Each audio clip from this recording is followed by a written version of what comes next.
everybody. This is Mitch Ashley. And I'm Alan Schimmel. And you're listening to Security Boulevard, out on the Boulevard. Yeah, baby. Chats on the Boulevard. Welcome. Good to be talking security with you, Alan. Absolutely, Mitch. It's been too long. You know, whenever I say out on the Boulevard, I always get mixed up between a Bruce Springsteen song and the Kinks.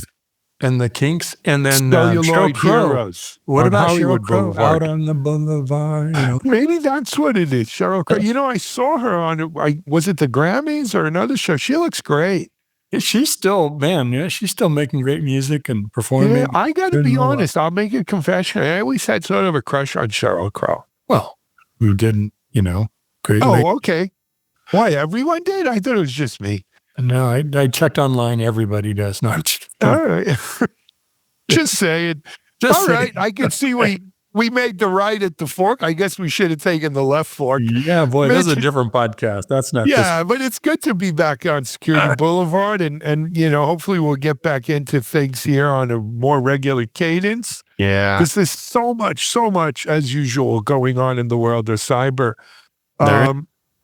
We're coming back into conference season, and we've already announced our RSA lineup, an RSA event for this year where we'll be doing AI and cybersecurity and its influence on, or its effect on app dev. That's Monday of RSA week, so very excited with that. Well, hey, I want to put a plug in for that too, because the speakers at this thing, I thought last year was great, but you're talking about, the CISO from Anthropic and from OpenAI, and Llama or Meta. AWS will be there. Yes. Well, we have it's a leader from AWS. She lives down here in Miami, actually, who's written all kinds of books and spoken at TEDs. And she's a rock star. She has the if you go to the Hitchhiker's Guide to AI or something. I forgot what the book is called. It's not that. If you go to TechStrongEvents.com, you can get all of the speakers.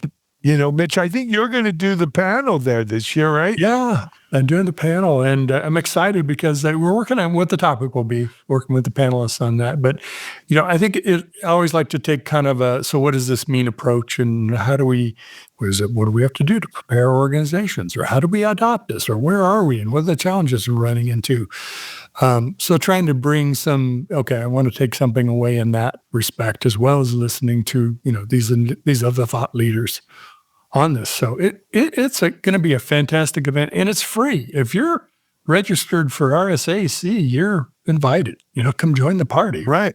Even if you just have an expo only, as a matter of fact, even if you don't, we will be publishing a code for a free expo only pass that'll get you into our show Monday, as well as the expo during the week. And, if you've never been to RSA, there's usually, you're only one of 40 or 45,000 people that'll be there. If you're even mildly interested in cybersecurity, I highly recommend it. I'll put a link in the descriptions. Folks can go kind of pre-register to get. Absolutely. Very cool. But Mitch, let's turn our, gaze to cybersecurity. We were talking earlier in DevOps Unbound that overall IT job growth, or at least unemployment, has gone up as of the end of at the end of 2024. First time in a long time that we've seen unemployment tick up for IT in recent memory. Oh, forever. I don't remember. Other than maybe 2008 kind of time, where it might have. I don't even know if that IT necessarily took the hit. I don't remember it. I have to go check that. But, it's interesting. Unemployment going up, I think it was about 2 points to 5.7%. But at the same time, the projection of security people that we need, the resources in the town that we need for security is still climbing through the roof. It's not going down. Employment needs are still there. And you could say, well, why is that? Yes, we have more attacks and more security, more things to secure. Lots of good reasons. Some people point to AI and how we're going to secure AI and all the new skills that we're going to need for that as well. So we've kind of piled on to what already was we can't hire enough good folks in security to now we need that skill on top of it. I thought about that a little bit, Mitch. And I mean, look, when we look at AI and security, there's kind of two sides of the coin. One I call AI as friend, one I call AI as foe, right? Mm-hmm. From the friend point of, and I don't mean the Vietnamese noodle soup. Not PHO. From the friend. That's fine. It's so easy for us to get distracted, my God. It is. Squirrel. So from the friend point of view, harnessing AI to make our security more effective is giving a shot of innovation into the whole AI ecosystem. How do we use AI to better spot intrusions, to better respond to security incidents, to do things faster with greater efficiency? Right? And that in itself is game-changing. Mm-hmm. Mm-hmm. Of course, the other side, Dr. Jekyll, Mr. Hyde, the other side of it is the bad guys use it too. And they're doing some new amazing things, right? The phishings and the text, what do they call text message spam? I don't know what it's called. I get too much. There's phishing, smishing, SMS. I was getting some last week from, purporting to be like Easy Pass and SunPass, like the toll companies. Yeah, I just got one of those. That I was going to get penalties if I didn't click here and pay. You got to look at the URLs real close to see that they're, both fake URLs. So I think just what we need, make security harder. But that's the reality of it. And bigger. Yeah. It's interesting. I've said before, sorry, don't mean to offend anybody, but security has languished in terms of real innovation, I think. I mean, there's so much of what we do now is a variation of an evolution of what you and I did, 20, 25 years ago. And, blockchain, as innovative as it was and as much it was going to change everything, it changed some things for crypto and a few other applications, but it didn't change. That wasn't the magic silver bullet to solving our security problems by any stretch. And so the real innovation, I think, happens on the attacker side. They're the first early adopters. They're adopting AI first to attack us with it. And, I think we're slow to respond in how we use AI to our advantage in not only defense, but in response. And I'm not saying we aren't working on it, but dang it, folks, let's get on the front end of this curve and get aggressive about solving some of these challenges, and let's really innovate. Let's out-innovate the attackers instead of just responding to attackers. That's my position. Mitch, we've spent so much money on prevention, and then, if you're a stranger, what you can get in and out of our systems. To me, the Achilles heel still, and the root of all evil for 80% of our security issues are stolen credentials. Mm-hmm. Most people don't brute force their way in. They get in because they already have the credentials, the username and passwords, right? I think whether... is that how ransomware is delivered? Someone clicks on a bad link or somehow gives up their credentials. So whether it's ransomware or low and slow sort of attacks or what have you, it's still that weakest link in the chain. And even though two-factor authentication and biometrics and, all of these things we've tried to put in place that strengthen that user credential sign-on, single sign-on, zero auth,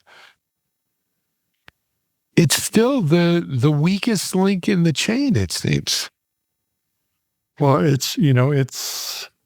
attackers are like water damage. They'll find whatever the easiest way to get in and, fill your basement, or the one place that in your car window where the lining isn't quite matching the window, and it'll find its way in.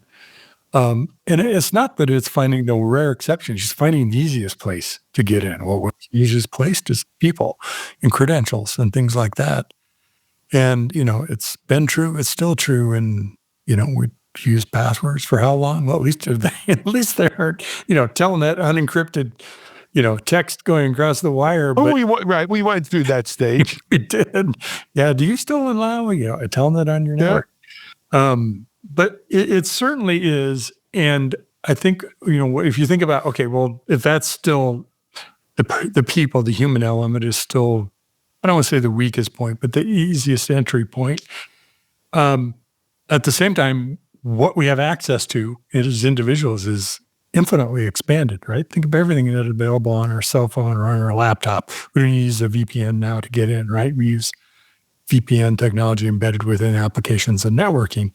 But still, the things that are located on our laptops and cell phones, and now you don't have to get to the directory to have, the golden credentials for everything. It might be sitting here in a Excel file on your laptop.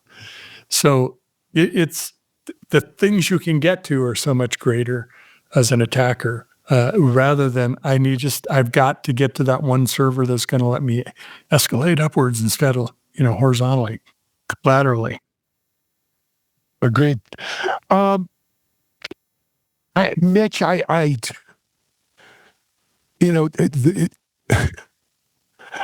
get so you got that Midwestern calm thing. I get so frustrated by the whole thing because, to me, this is something we should have licked already.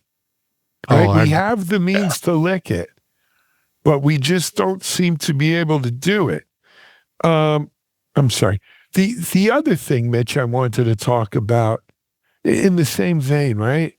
For many of us, the whole software supply chain security issue sort of started with the SolarWinds attack.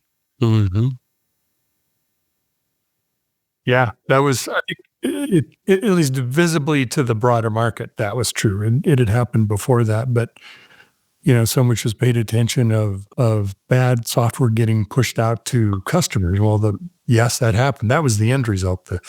The real attack was into the software build process, and attackers getting in that through developer credentials and then hiding themselves sufficiently so that when a build kicked off, they would kick off their code to insert errant code into the build, unless something was snooping around, might get their attention. Then they would go back and acquiesce for a while. Pretty sophisticated stuff. But that's what got into this. That's what got into the water supply that eventually poisoned, the downstream. And nothing's been the same. Right. But here's an interesting story. We discussed it on Textron Gang.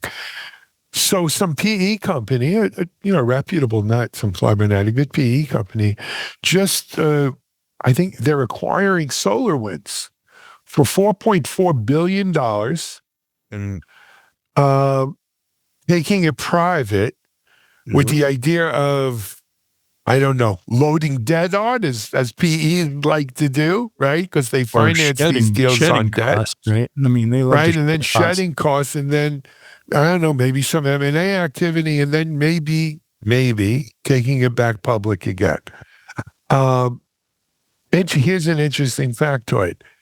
The price of SolarWinds today, the day we recorded this, is about the same price it was when it first went public, I think in 2018. So before the incident, the security issue.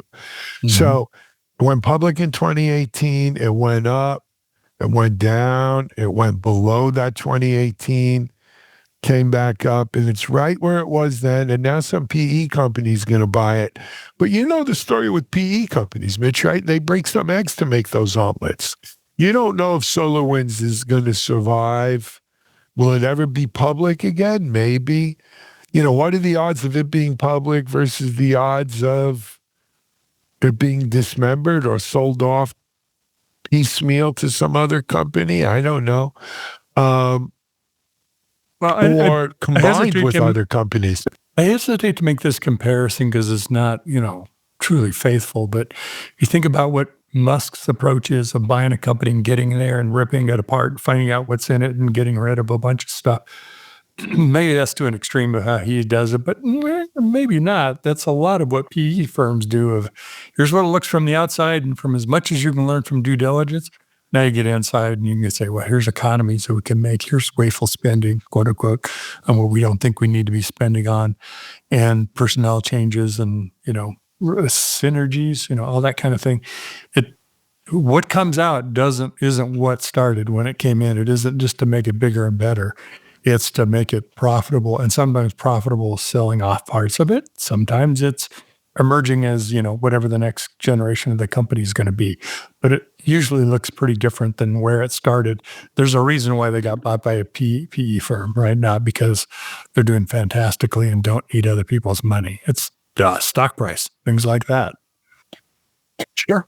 I mean, what's something worth? Well, whatever someone will pay for it. So this PE firm obviously thinks at that price. Well, but with PE, like I said earlier, it's a funny, fuzzy math, because how much of that purchase price of $4.4 billion is going to be financed and debt added to the balance sheet, right? It may be that, very little real money, not that it's not real money, very little new money's being put into it. You don't know. Or it might be little debt. I don't know. Yeah. But it'll be interesting to see. And, you mentioned Musk. Is this going to be a model we see with security companies where people go into these so-called zombie companies that really, are living off of VC or PE money? And you got to, do an Elon Musk on them. You cut 75, 80% of the people.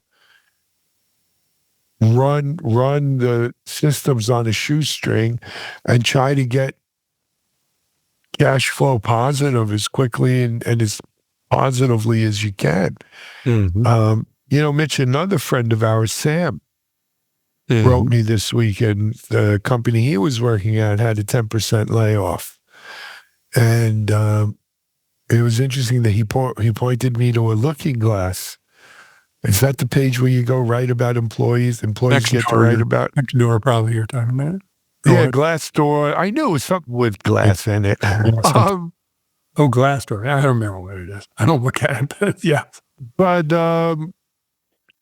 it's some interesting things on there about it. Again, same kind of story.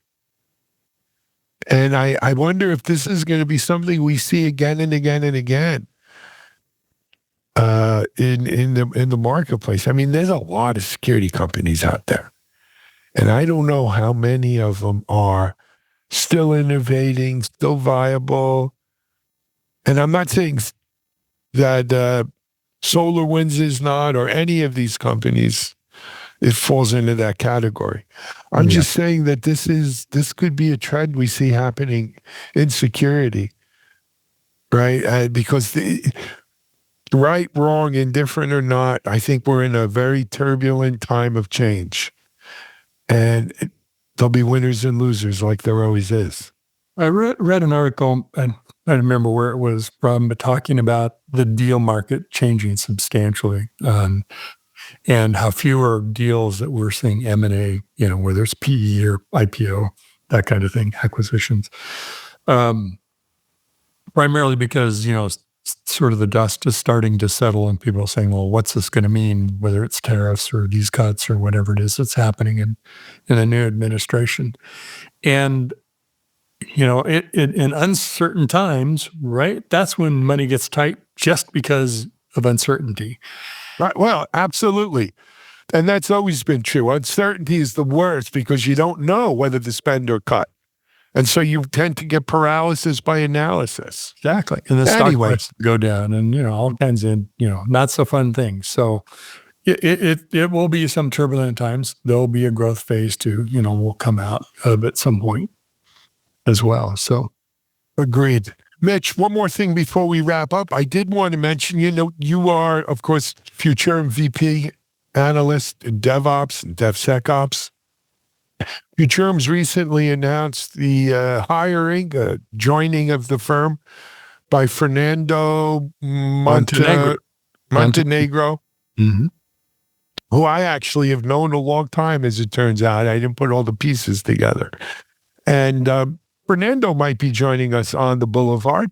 Yeah, there were some discussions about where we might take the Boulevard next. And Krista Case is also working in security at Futurum. And between the three of us, we cover, let's say, the broad spectrum of security, data security and protection, privacy, and of course, software supply chain, DevSecOps. And the nice thing is, you and I have noted it, which year was it at RSA 2 or 3 years ago when suddenly we're talking about software security, when we've been expecting to do that. And now that is much more commonplace. So when you think about security, you've got now add AI to that as well. So we'll see. Absolutely. We'll make some announcements as we further those conversations about what we might do here on this podcast. But I'm excited about working with both. Oh, absolutely. Both So the other folks at Futurum. Good stuff. All right, Mitch, that's all I've got. Me too. Well, hang in there, and we'll talk about DeepSeek next time, or we have to save that for another one. Yeah, there might be some other Chinese, nuclear fusion plants they're building, I heard. Fusion plants, exactly. Let's see. But until then, Mitch, let's wrap up. You wrap it up. Go ahead. Well, signing off, this is Mitch Ashley and Alan Schemmel. And you've been listening to Security on the Boulevard. Security chats, baby. Security Boulevard chats. There you go. Bye-bye. Take care, everybody.